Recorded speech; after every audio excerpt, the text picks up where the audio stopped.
Some indications that your problem is coming from your forearm.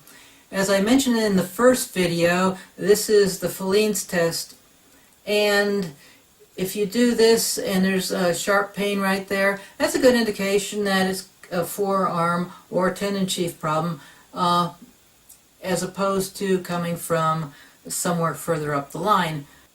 It's possible that you could have problems in more than one place. That's called double crush. You could have multiple crush, like I mentioned in the dimmer switch analogy in the first video. Another indication that your problem is coming from your forearm is if you have a wrist splint. This is a wrist splint, and it should only be worn at night. You don't want to wear it during the day because it can cause either more muscle imbalance or different muscle imbalance, which has to be corrected later. But these are for sleeping. And if a wrist splint makes you able to sleep better at night, then you know your problem, at least that part of your problem, is coming from your forearm, because when the muscles in the front of the forearm are stronger, I'll take this off quick. When the muscles in the front of the forearm are tighter, they pull the carpal tunnel forward, and that makes less room in the carpal tunnel, which is why when you're sleeping, you often wake up with numb fingers if you have a problem there. If the wrist splint doesn't help diddly, then you know your problem is definitely coming from somewhere else. In the video on the forearm techniques, I'll show you how to loosen up the forearm, get rid of those places where your muscles are stuck in contraction or where you've got muscle fibers stuck together that is shortening those forearm muscles. You also want to work on the muscles in the back, because when the front muscles are over a period of time pulling those forward, that affects these muscles in the back too.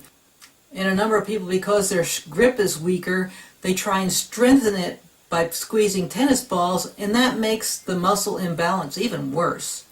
In the second section, I show how to strengthen your hands, but you want to loosen the muscles first before you try any strengthening. Otherwise, you're kind of 2 steps forward and 1 step back type of thing.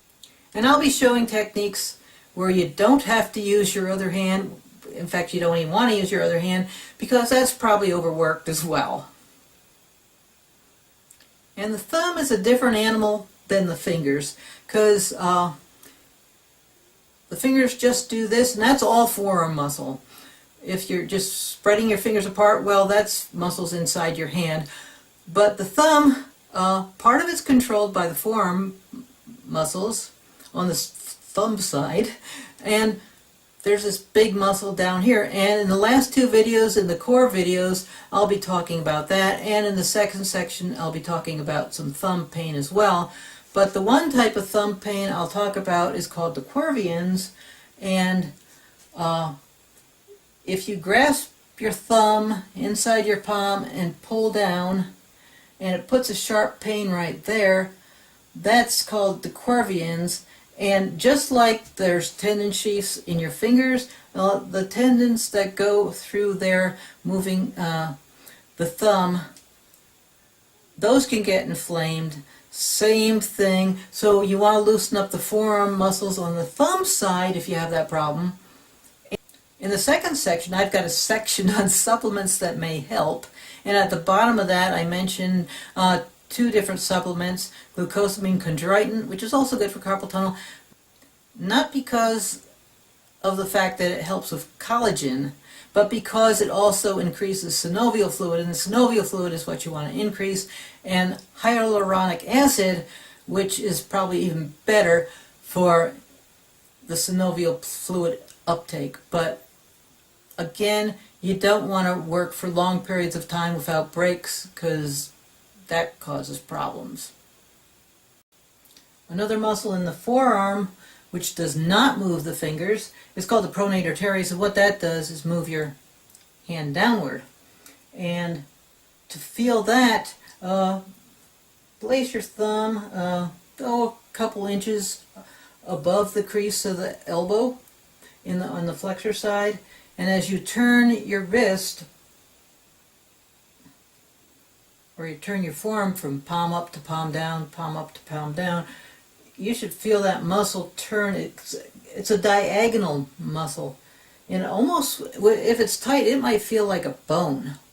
And that muscle can pinch on the median nerve when it's tight, and that very similarly mimics carpal tunnel. And as I mentioned in the first video, if this part here is not numb when your hands are numb, and I'm not talking pain at all, because thumb pain, I'm not talking pain in the muscle, I'm talking numbness. If that's not numb, your problem is coming from somewhere other than the carpal tunnel, because the median nerve splits before it enters the carpal tunnel, and part of it goes to this part and the rest goes to the other places I was showing you for carpal tunnel syndrome. So that's another indication. And the little two fingers, most cases that can be fixed with working on the forearm muscles as well. Sometimes it's coming from elsewhere. Another thing that causes it is called cubital tunnel, and the cubital tunnel is in the elbow, and if you bend your elbow as far as it'll bend and you hold it there and your little two fingers start getting numb, well, that's cubital tunnel, and I've got a section on that in the second section. But you want to work on your forearm muscles as well. So in the next video, I'll give you the techniques that you've been waiting for.